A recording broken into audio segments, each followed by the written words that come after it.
Now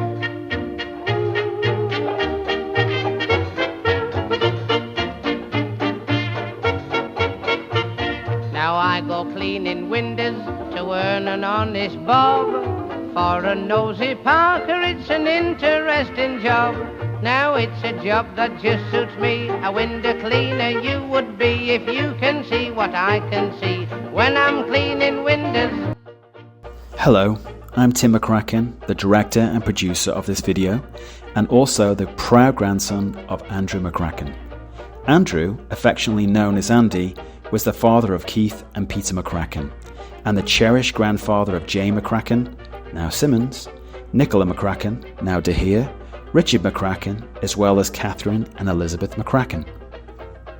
Andrew shared countless cherished moments with my mother Pauline and spent many summers in America with Anne, the mother of Jane and Richard, along with Debbie McCracken, Keith's wife. Andy was a grandfather to all of the children and later great-grandchildren. This video captures 3 remarkable days in 2011 at his residence in Prenton near Liverpool. Throughout our time together, we delved into his journey from childhood to employment, marriage, wartime experiences, family life, and his enduring passion for art. At the time of this recording, he was a remarkable 97 years old. I hope you thoroughly enjoy this tribute to his legacy. When I'm cleaning windows.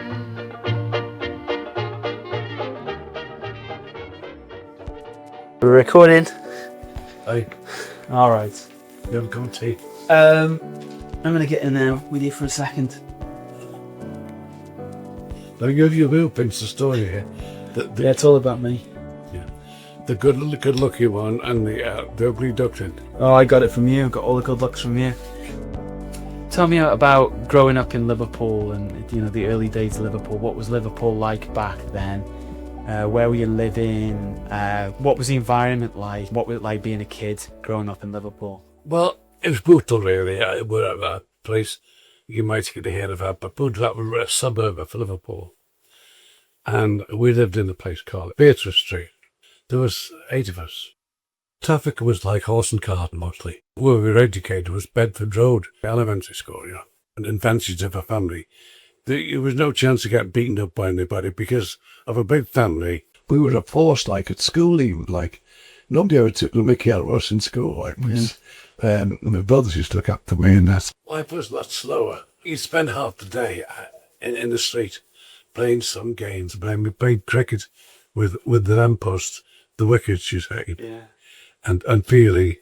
And our Ronnie was exceptional at cricket, like us, we do. He couldn't get him out, like. The only way to do it is to shoot him or something like that. But he would go on playing, like. He didn't go, you've never got an innings when he was around, Ronnie was a bit of a hard case. Now, if you went out, knows those big gangs used to want to rock you up now and again. If you had Ronnie with you could run, like. Because he worked on the best idea to do it is make the move first, like. Yeah. Put the fear of God in him. And he used to pull some awful faces at him doing it. And he was really hardy. And as I say, like if Benedict Street was and Olivia Street, they had different gangs. He was a good all-rounder, amazing character. You liked him because he was like a devil, like. He wasn't doing. Tom was a man and very good and everything, like. But he was the gentleman of the family. I always think the girls used to go for him a lot. We used to go to Scotland that one time. We used to cross this bridge, go to Cowsbury Road, I think it was. Yeah. And I've seen him on top there, and not while the train was coming. But we walk on, and said, you would say, get down. It was so dangerous, like. But, I don't know about it well, but he used to walk, not the whole distance, I don't think. But he used to come down, they'd come back, a big laugh on his side. Now, Reg was the good-looking part of the family. And at least we used to think he was, and tall he was. And, of course, Reg was quite active. He used to have people calling him nighttime girls. He had all sorts of different names, like his name was William Reginald, but he used to have different names. And they'd say, is he in? No. And I said, like, he was a bit of a romantic fellow. And he got a job going out to China way. And he was more or less like, so left us really. He came over a couple of times, in time to see my mother and that. They used to work the coast from Shanghai right round the coast to Russia, dropping loads, coming back, and it would go away like for months on end, like the ships. But he used to be the agent or one of the agents. Natalie, his wife Russian. They were interred by the Japanese. Yes. In World War II. Where was that, Shanghai? Yeah, it wasn't Shanghai, yeah. And they were interned. Okay. And they had a rough time, I think. They finally got released, and then he went to live in Australia after that. There was a famous place in Litherland, rather, called Johnson's. Like the hotspot. We and Darcy worked there. There was your sisters? They're my sisters, yeah. Yeah. There was only the other sister is Marjorie. Well, he was the youngest. But Louis was a potential film star. No, I was an amateur actress. The eldest. She was a potential film star, was she? Yeah, but she would have made it if it did. But she actually got into an amateur dramatics and did two plays. Now, she got sweet on the fellow ran it, the father, his son, and they got married eventually. But she was the actress, and she was always playing a part. And like that dude, like, it was quite comical really, but she was very affectionate now. But she was playing a part, or she'd been rehearsing a part. Walk into the house like, somebody like going that lines, And if you busted in, you got a resounding remark. Matt, I haven't talked about, he was 4 years younger than you, wasn't he? Or 2 years younger than you. Yeah. So he was in younger than you your father. Yes, that's right. When he went to Booton Secondary School, right?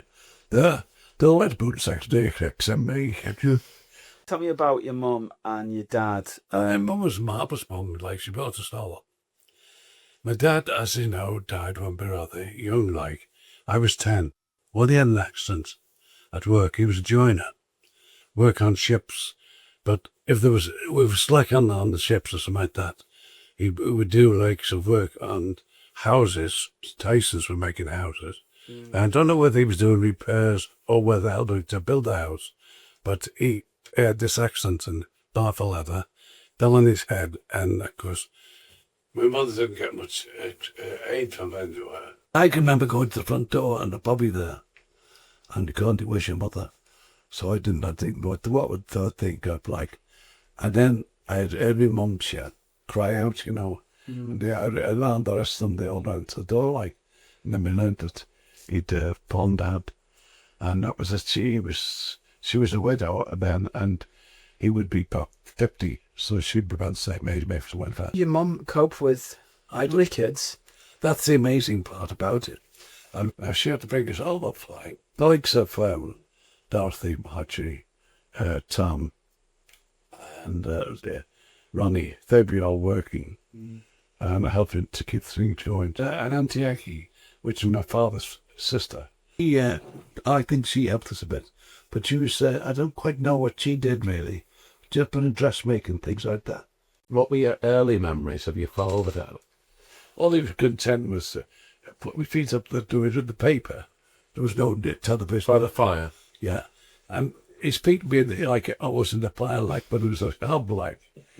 That was one thing I was remember. We used to climb over a board, son. And he never gave way we were going. He would sit out, when you got to stop it, like, but. And say he never did, he never complained. Just, I remember one time we had a mouse in the house. A mouse in the house. And he says, we're going to catch that one today. So anyhow, I don't know what, but we were upstairs. We discovered it was knocking around upstairs. Right? So we lay in the bed. He said, I've got to prepare again. So he gets a basin and a little piece of wood like that, say, resting top like that over, so that could fall grooves. Fall down and say so. He puts a bit of crumbs or bits of biscuits. And we were lying on the bed, him and I, and we were waiting on long time, but all of a sudden we had a scratch you. And I saw it, and suddenly I saw the mouse coming. a bit quiet. And he had this thing, the plate, and I get a plate on a stick. That's how I stick it down. And there was a string on the stick. And he held the string, right, and we lay in bed. And when it got closer and closer, then he got, the food was underneath, you see. He got underneath and the damn thing fell down. And it was like a plate underneath. So all he had to do, he had like that. And he'd really achieved that. I just want to pause for a second and recognise Andy. He was a very funny man, and his character reminded me of a cartoon. He'd always look at an animal on the street and think, I wonder what he's thinking, or I wonder what kind of trouble this animal's got into today. I found it fascinating, as he humanised animals, his love for cartoons, and being very funny. Anyway, continue and enjoy. You left school at what age? 14. 14, and then what was your first job? Well, I worked at, the first job I did was working at a place where they delivered coal. And I was working in an office, like, I left there after Tom. Tom got me a job at the British, Alan Levisage. That was a firm that they're no longer doing, but they were taken over by British Electric. Oh, that's right. They decided they'd close that place down and open the place in Bromborough, where it was on Lever's property, and that's where I met Betty Cook, yes. She worked in the office. She was like the invoice guy. Oh, well, we did chat as you do back to the phone, but not you again, like that, silly in March. Or knocking on the door and nobody either, come in, you know. But you can only pull it down again because the boss was saying, what's going on over there, you know. It was an office full of girls and blokes, you know. But it was all thing. So it got that way that she came out now and again with a query supposed to have, you know. You got this wrong, you know, this is for the benefit of the customers or the anybody listening. And then she said, what are you doing tonight here on the study? Well, we never got that stage there, but we were inching anyhow. This dude, I suppose it was tight on money in those days, don't know, and I thought, well, she'd be a bit of classy name here, like, she want to go to the best pictures, you know. So it's just they seldom work late now and again, but now and again, towards the month end, they had to do a certain amount of work. But we were on this study shift. So she was working late, and I was knocking off, and I said, what are you doing here now? You know, like, I thought you'd get home. She says, no, I'm going home shortly. I said, well, I'm going home shortly. Oh, that's a comment. I'll walk up the road, you know, gentlemen. So that started up, so we walked up there, and it was a hell of a walk, because in normal times... It's funny how you remember that, don't you? Well, you do, like, because if you don't know, the Lever's set up, like, there was buses run regular to the Brommer Green, and Lever's and all that. But they're only owned up to a certain time, then they're stick to. Then you had to walk to the main road, which is down there, half a mile and more, from the main road to get to this place. So if you missed that, you had to pay me wait for the next one, by half an hour or walk. So anyhow, we got there, and of course, it was after time, say. We knew damn well we had to walk, so we started to walk, and we went, well, as you do, you walk down all the way back to Doos and to Birkenhead. But she finally got to put, did I take her up to that? I can't remember whether I took her all that night, or whether I just took her to the bus station at Birkenhead, and then she'd get up to her. She lived in Oxon, she entered the bus, Birkenhead, like. It was a case of, you know, like, I was the, what's the name, outsider. But then, of course, that started up. Then we made this famous date. May or June, met that. We met, and then we went to New Brighton, and we went to the ballroom. I bought out new pair of shoes, and it's like a bit smart, you know, to use. Once we were there, like summer dress, I suppose. We couldn't dance much, we were doing except fooling around, getting a few drinks and all that. And the sirens went. Of course, this, when the Indoor sirens went out, it was dodgy. Everything shut down, everything. So get going. So we hung around hoping it would go, but it was mostly over Liverpool, the actions. You could see in the sky like the searchlights, and you could hear the night fighters going up after them, and that sort of. See, Liverpool was died because it was a seaport, and that's because ships were being refilled, tucked in at the coastline outside there. And of course, that was going to way to America. What did they call them? Oh, we decided we'd better go in, so we started to walk. And there's no transport, so we walked to Birkenhead first now. And it was still going on. So anyhow, she said, well, I believe I'm supposed to be on duty now, as soon as the wig shouts. So I said, I'll try and get up there. So I walked up to Oxford. It's a hell of a walk in any case. And she went into the fire brigade place. She worked as an operator. And that was it. So in the meantime, I had to find my own way back. New Brighton to Oxford. Right. By about it was 10 miles, wasn't it? To bloody hell it was. And well, I think... Mind you probably had lots to talk about, didn't you? Well, of course, everybody was in the same boat because you never knew about these rains. London had been on them, but we were starting to get more and more. We were getting as much as anywhere. And Bootle was getting hammering as well. So you got it back, safe and sound? Yeah, and I did find my way to Birkenhead. Now, as far as there was no transport down to Birkenhead, but I got down to Birkenhead. And I must have got, I don't think I could have gone on ferry, but I must have got the underground. And when I remember, they'd hit the custom house. That was a big building. The Germans had hit them. Yeah, and the fire brigade were trying to put fire. So when you say hit them, was like a bomb drop on them? Was he? Well, yeah, it's I suppose so. It might have been Sendry. There'd be a break. And you think, well, we'll get going now. And then again, we start somewhere else. It was like, maybe gone about 2 hours, don't know, and then break off. I wouldn't know exactly right, but it was sort of, all of a sudden you hear the sound of the sirens going. That was for Sellens, I warned you. And then they give you all clear now and again. And then soon after, another load of comers like that. Anyhow, in the meantime, I think it's, this episode's where we're in standing in the big jams there, and they said there's something coming over now, deck down, so we all dug down between the two jams. And then they went past, nothing happened. And I was saying, blind there a bit longer, and I sort of thought, the hell's it, what the hell? And I said, what are you doing? And this bloke was trying to pull me shoe over.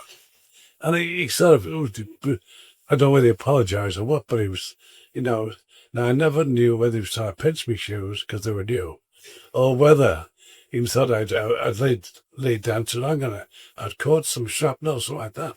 So you thought you were dead? Yeah, he waved him. And he buggered off rather horridly. And finally I thought, well, I've had enough of this. And when I walk home, start walking home. Now that was another couple of miles, more than that. Or did I finally get what plan? Maybe I did finally get a tram. I seem to remember getting off Bedford Road. Yeah, I think I did. And that might be a couple of hours later, I don't know. But then I finally got up and I walked up Bedford Road. This would be about, I don't know, about 3 in the morning, from that moment. I got to a house and thought, what the hell's up the house like? And I couldn't make out. It was like bricks on one side of it, Yeah. And suddenly realised it. So in panic then, I thought, but where are they all? So Auntie Aggie lived next door. Amy lived next door. She says, oh, that's all right, nobody hears. They're all, there's a couple staying by me. And Auntie Aggie's got the rest down the Brewster Street is the road. We're talking at Brewster Street. So, of course, I presume it was most told, Auntie Annie down north, so I went to Auntie Aggie. There was a third, I'd sleep on the couch, or something. And that's where the rest of the family were, So you came back and basically one of the house next door was completely gone. Yeah. Had just been blown up. Yeah, and this cuts on as we were lucky, like. How did he feel? I mean, he must, like, were you confused or? Well, it's one of those things that you shell shocked. You wonder what else can happen. It's not as if you've got somebody to talk to and, pass the time of day. But when I expand, the family were okay. And I was sleeping somewhere on the couch or something. And then so the next day, we went up to the house to see what we could do, tidy up. It was stuff everywhere, like. And of course, the wall would have to be fixed. But the bedroom scrub were livable, I think. I think we assumed they were now. Anyhow, in the meantime, there were no phone calls because we were cut off from the world, like, with the raids, like. So when that used to happen, the phones would go up for a couple of days until they fixed it, And now, I'm somewhere in the house and said, there's two ladies outside asking up to you. So I walked come out. It was Betty and his sister. Oh, well. Now, I did get, must have exchanged our addresses, but they did all the job getting there. Let's do it. So of course they were quite relieved to be being the same there. That's it. Must have been The romance started there. I just wanted to take a brief moment, as I've been doing this documentary for a number of years. I wish I'd talked to Betty before she passed. I would have loved to find out about her childhood and her life. Then I realised, as I was going through this footage, his life was her life, and vice versa. And the way he told the story about her throughout this documentary, I really feel like we didn't miss anything. He captured her story at the same time. You had two sons, Keith and Peter, and Keith was born during the war. So why don't you tell me a little bit about that experience, being in a war and having a son at home? Well, you get a telegram to say you've now got a son, which I think I've still got it somewhere. But the war was coming to a close, like. So,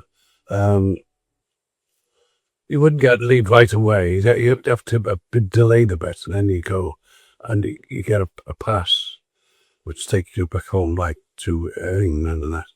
It's only about 7 days. Everybody's congratulating you, and you're a bit nervous about handing their baby, because like some the old stories about don't drop the baby, it's sick, or like that. And generally speaking, I always think that the women used to come to your rescue as soon as they saw any sign of, awkwardness. Let me have the baby, like, or something should do it. But as your mother, she was very loving sort of thing, lady, like. She was, You're talking Betty, yeah? Deported on these against some McCracken.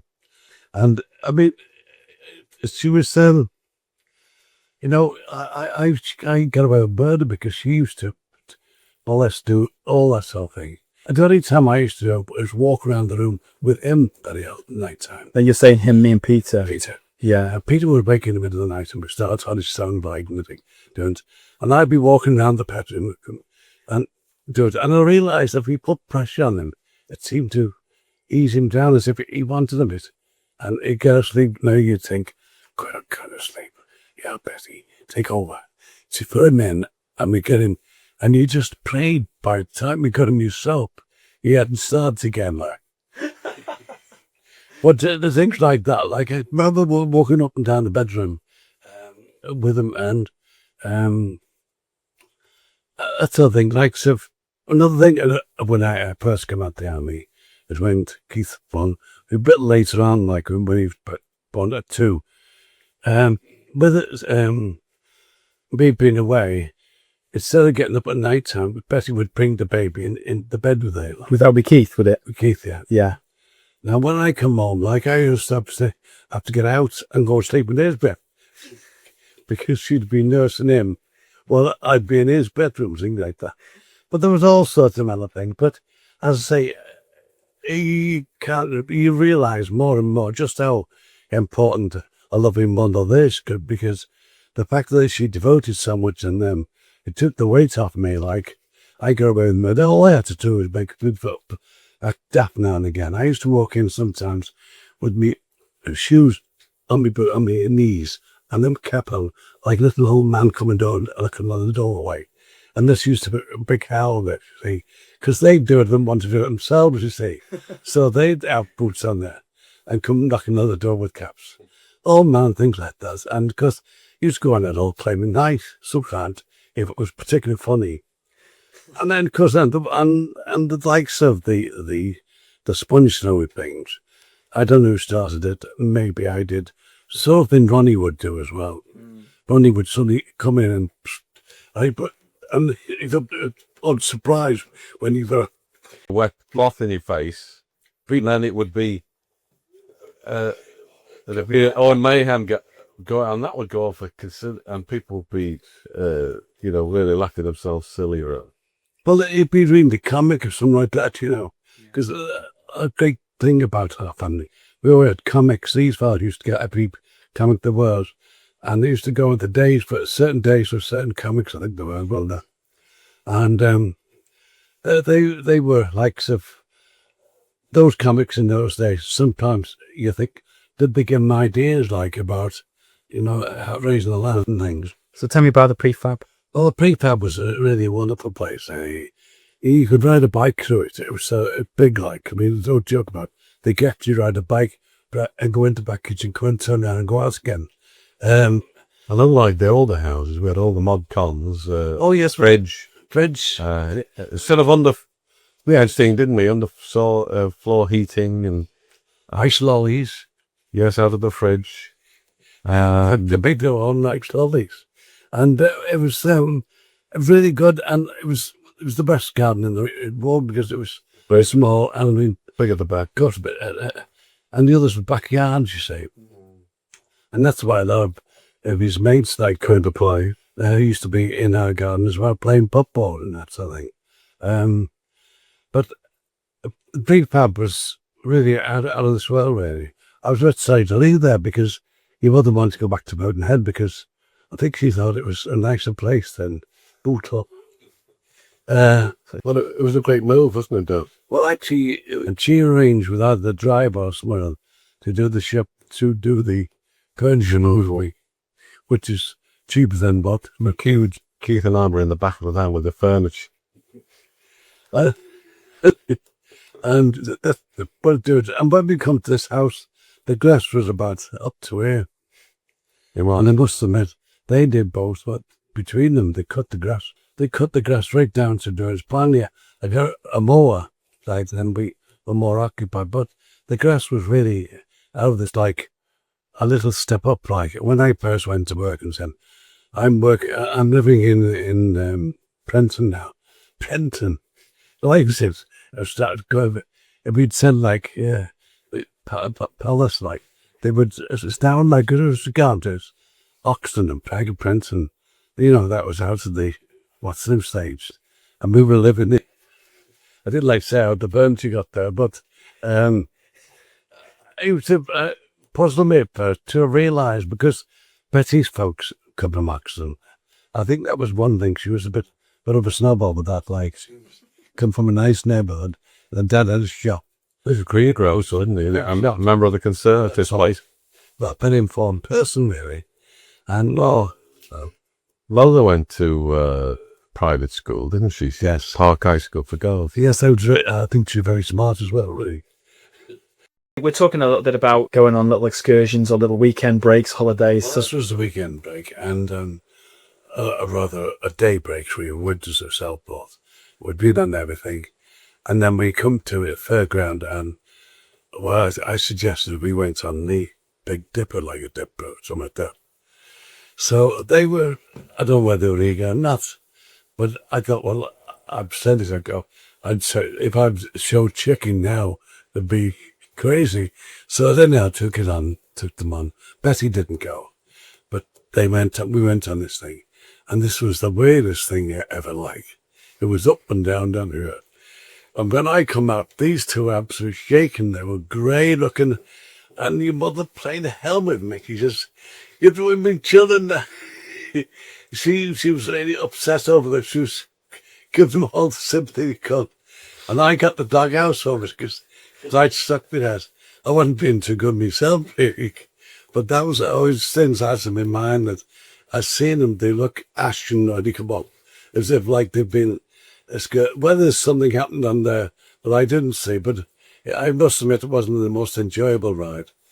And things like that. I think a bit curve whatever went on since. But you'd probably remember that yourself, do you? You're sick and but I'll say that's where these two could go wrong with they were the mother's children, they adored her like, and of course if it was me, it was in the doghouse. But why I should have known better, like, you know. That's great.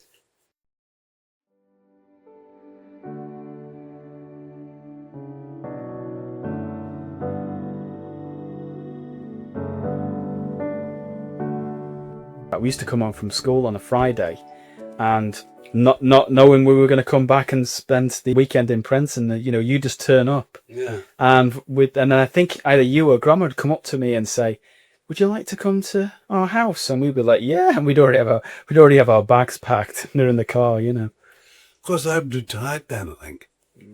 And so there was no tied down doing like we were always available on the party, like there was or whatever it was, and your mum and dad would come and collect them on the Sunday or something like that. Well, as I say, Nikki was the leader, like, you know, as it's just going, and she was sort of helpful. You do a drawing, say, of a person or doing, and Nikki come on and put a few adjustments to it, almost make it look like a lady or something like that. She was a little bit different about her, and it always had peals of laughter, wasn't you? But she wasn't a bad drawer herself, really. But she always liked to sort of like a bit of a fun streak to it, you know. But I say, we would just sit round here and be drawing all night, or we'd have the telly on maybe a distant time again, but we'd be drawing. Like, but I always think we spent most of the time there and watching the telly at the same time, like, because when the children's are playtime was a bit grown-up stuff, like, so you probably weren't so interested in that. And of course, she had a good sort of with Betty, you see. I'm not saying you were outside of it. Good girls get together and they talk their language, like, and they're bloody palsy. And then one thing or another, I think Betty, in one respect, she was like she couldn't help herself. She was very, how would you say, socially minded and friendly. As I think she enjoyed your company, that's all I can say, really. I remember I kept asking you to go in goal or kick the ball through the trees in the bottom of the garden. Do you remember that stuff? Yeah. Well, also, another thing, we used to put a Liverpool football a bit to take you to football matches. I mean, even I can think Nick was some opening game, really. Nick can still mention certain players, like she saw. I remember saying, I think Nichols was one. She always remembered his name. But all those sort of things, like, so to a bit more to offer than say, I'm not regularly correct, but it's like, Wales was a bit sleepy, like, from that point of view. It was amazing, Doug, was Holly. I remember taking her on the beach one time in West Kirby. Betty and I were walking towards the rock, the rocks at it. And all of a sudden, I'd taken the lead out, of course, as soon as she got the extra.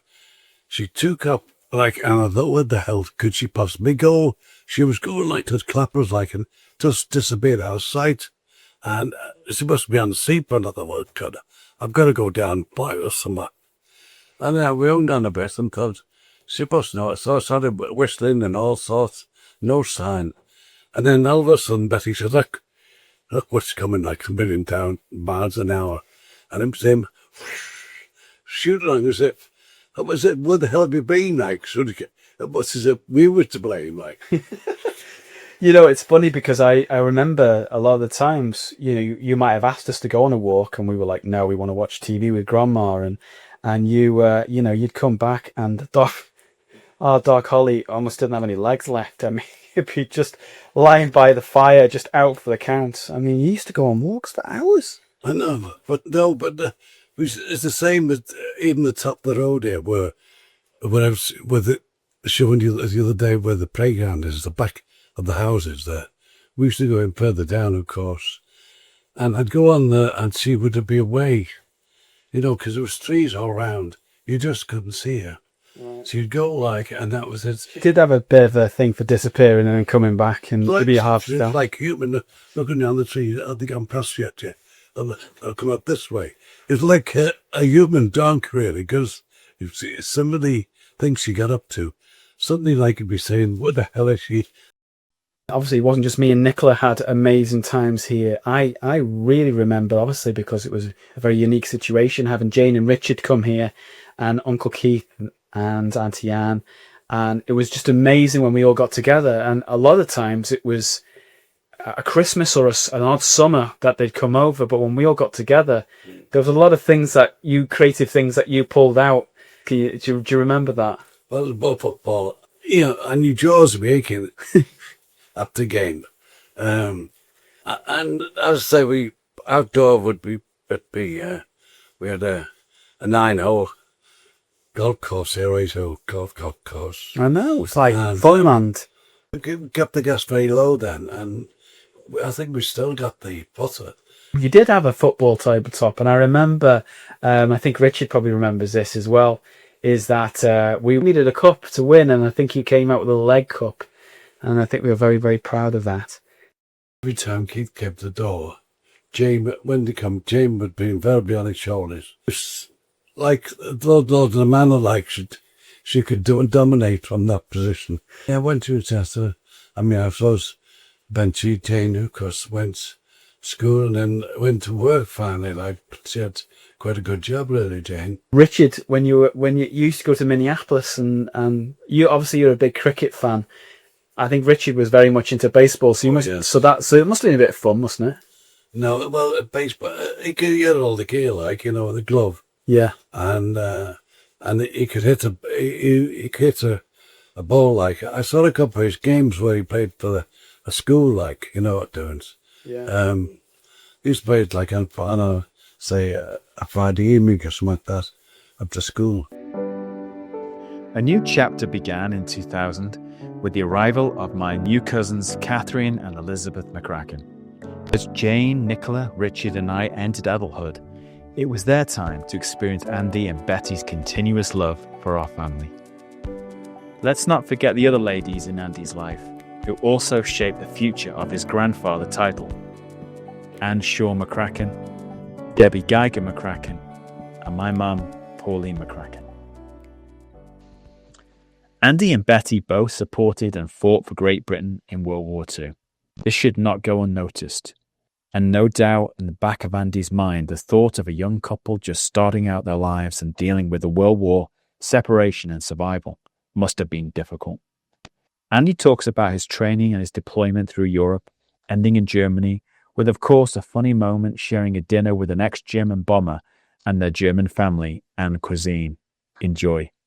You obviously went into the war as a soldier, so what was that like? I went to Preston Barracks. Now, the BOC used to have a wagon going to Preston Barracks. And we knew it to drive her pretty well. And Betty arranged to get a ride. She used to come out to Preston Barracks on Sunday afternoon. We'd spend a couple of hours, and this fella would pick her up again, bring her back home again. And he was very good. He wasn't called up, but he was called up soon after. So that sort of didn't last very long. But like that sort of thing, we should call it Harry Hambone. But I say, that was when I used to get a train from Preston to Liverpool and come up. I was there, I was 14 weeks, I'm not sure. But she was getting I don't know whether she wanted to be part of the actions. But I was sure she volunteered, I'm sure. They were called up. 1940, Second World War. Now you were in the thick of it, really, weren't you? Well, no, I was very lucky as regard to. I didn't see a lot of action. Otherwise, I don't think I'd be here. I was with the engineers down there, which in one sense was a saviour, like, what, in one sense, but it would have been in bomb disposal. Now, these fellas are getting killed now, mostly bomb disposal.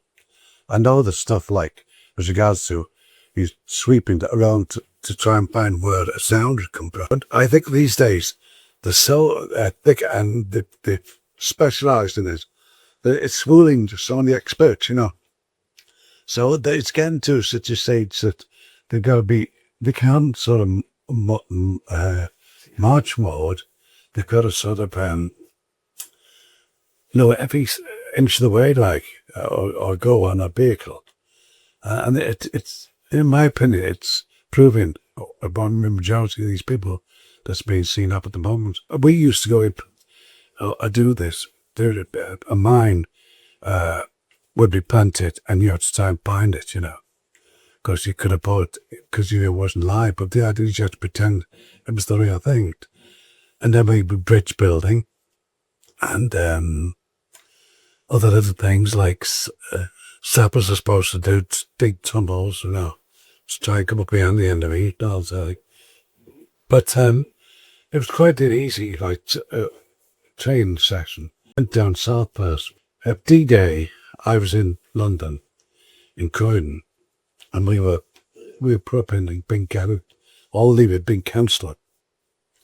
But no, we didn't have the idea that what it was. I sort of hoped, I hoped it was, you know, like it might be a piece or something like that. I don't know. But in the meantime, we learned in the evening that approaching to a landing, and we were all rushed out. We couldn't go for a spot. We were one of those places where you weren't at the barracks. You had to stay in close proximity. And that night we were on the road. We got on the road and every lorry was going the same way. And finally he's got all these trucks on the outskirts of, the English Channel. All those roads down there. And Gosport we stayed the night in Gosport. We stayed about 3 weeks in Gosport, actually. And that's where none of the landing craft were taken up from. Protected by destroyers on the outside, you know. But as I say, then the bad weather turned up. And I think that perhaps saved quite a lot of people's lives, really. Because they couldn't make the distance and make a proper landing. The weather was so back. And plus the fact of being harassed on by gunfire from the French coast, you know, like the German. So you're saying if the weather had been good, you might have been in more danger? Well, I think so. I think, and that seemed to me cover me all the way through Korea. I didn't expect, you know, like I said, we'd be, either seemed to be, it's like as if we were always late for something, but not too late to get all, you know, and I missed the opening part, which was the bad part. And come second, you know, so you must have felt very lucky, I suppose. Yeah, but it's like I always say, the Epsom team are the ones that got all the real tough times. Our Tom was there, like, really, using the artillery, but they were fighting for me, get miles back behind, over to the enemy, you know. So when you actually reached the shore, it wasn't as, I mean, we lost our lives, but you were. Oh, there was all sorts of things, and all sorts of people with homeless, you know, like the houses being gone out. You used to walk and be driving along and be loads of people, homeless people, go back to find some kind of shelter, so like tons of that, women and children mostly, yeah. But as then we had our tour, we went to, like, from France, Holland, all that France, Belgium, Holland, and like that we were following. But we were always, like, supporting, being engineers. Like I was with a company that used to service the mechanical part, like bulldozers, things like that, tanks even. And I was storming, which had the gear, you know, that was the when the word got around, there was a storm, and I was put in charge of this stores. But the bloke who was in charge was their sergeant, but he was never there. And he was an old timer, but he had no clue he'd been made up. So he realised that I was put more knowledge, about how it, to store and stuff, and having it to hand, having to write out all the details of everything and everything numbered and that sort of thing, which you, in a big van, you were with. Sometimes it was moved into a tent or something like that. But as I was looking in that respect, that I can't say I go into any of those things you see in films. Well, Otherwise, I wouldn't be in life. well, I'm glad you are here because of I'm glad you weren't in that situation too much. But tell me about, like, obviously, back then it's Britain versus Germany and Japan and all that. Were you friends with any Germans? Was it all sort of battle, or was it there's a regular bloke, he's just doing what I'm doing? Yeah. Well, the idea is it was only till after it was over, like, and we were employing German civilians to assist in the stores we had. Yes, it's afterward that I realised they were just like you and I, like. And when the NAFI used to come around, you heard of NAFI, they used to supply teas and cakes and things like that. Biscuits. They used to come round, and it was understood, like, that to get about 10 buns. Somebody could heard the bells were working, and they had no breakfast out them, like. And when this NAFI wagon coming, they say, Maxie's here now, Maxie's coming, Max. Max, and I'd up there and play them. And there were quite a lot of them young lads, like. They would have been called up. And say, as regards that, I wouldn't say I hated any German, because it's sort of time. When you're working with them, you have different jokes and that things like that. And So really, I mean, it was just pro politics. And of course, the girls were turned better with the blokes, like they were. Well, German girls. Oh yeah, the German girls, they'd be hanging around the camps, that sort of thing, A lot of them ran the game, by of course. But a mate of mine married a German girl. You've been invited in and during the war by a German family, and they give you food. Can you tell us a bit more about that? When my wife's asked her to Sunday dinner, something like that. So There's a German ex-German soldier working with you in the stores. It was next pliers. I don't really do much, but Wow. So he basically asked you if you'd like to come for dinner. Yeah. With his wife. yeah. Well, him and one of the mates and I. So I said, all right, we have to go. So I had to take them something with them. Certain commodities were hard to come by in those days. I think a few gifts there, like this soap, which they made, chocolate puffs with soap, the coffee, and chocolate, them like that. So you get these from the store where you're working? Right. No, all these, we used to get to send, my mother used to send things. Oh, so your mum used to send you stuff and you went over to this house? Yeah, a kit bag full of cigarettes. That was the easiest thing to send abroad. And everybody did it to send their sons and everything. And then, of course, sweets and that. So I took these things now, because what the German kids made, a big fuss of sweets and all that, That was the greatest, Max. And they would come into the meal, and they went to it. And I had no idea of what it was like. And then the protons, and I stood there, put my mouth out. Of course I can't. Like, bless. How am I going to do it, like? Because they give me all these gifts, as they said, like, So I started curbing the sides of it where mostly the pastry was, I hope something would happen, like, and the boot the thing. So that's it. Things are getting better. But how is it going, Max? This is the moment we come They call you Max. They says call Max, yeah. And why were you called Max again? Well, it's the German name is Max is quite a famous name, as all Germans would call Max. So they just called you that. But they knew that my name was Mac, the connection. And I finally got through this now, I thought. And then she thought, you want some more, Max? Oh, no. No. Oh, just a wee bit. Well, they couldn't like that, because they probably scraped everything Together. So you gave, you given them chocolates, Yeah. and you could have just had that, couldn't you? You might need for another week, like.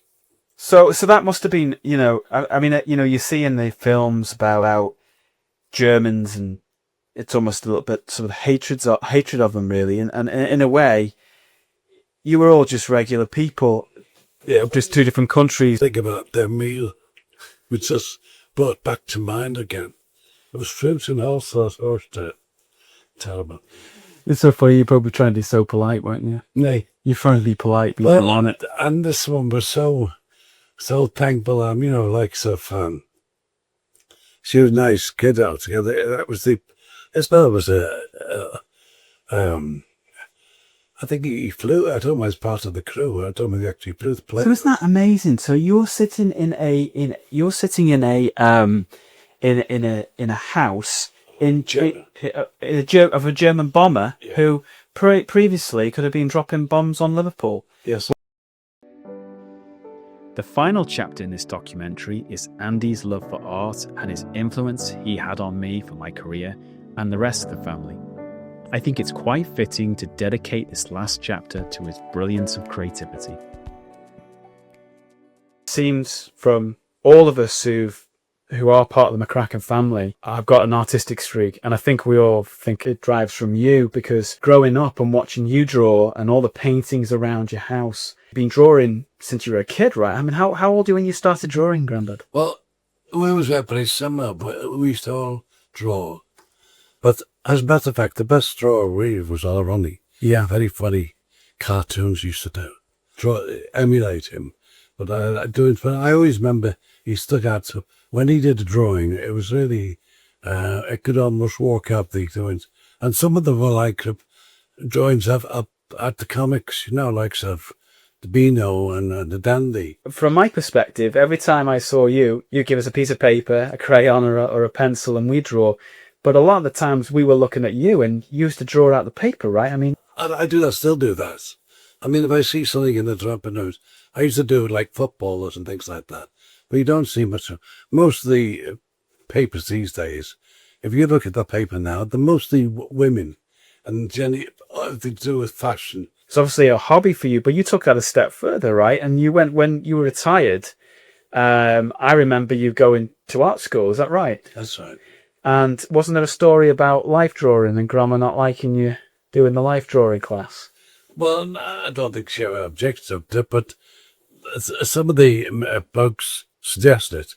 But I thought myself, I don't know why do it. I was quite willing to have a go and all that. We had the most amazing childhood coming to see you, and that was down to you and Grandma really together.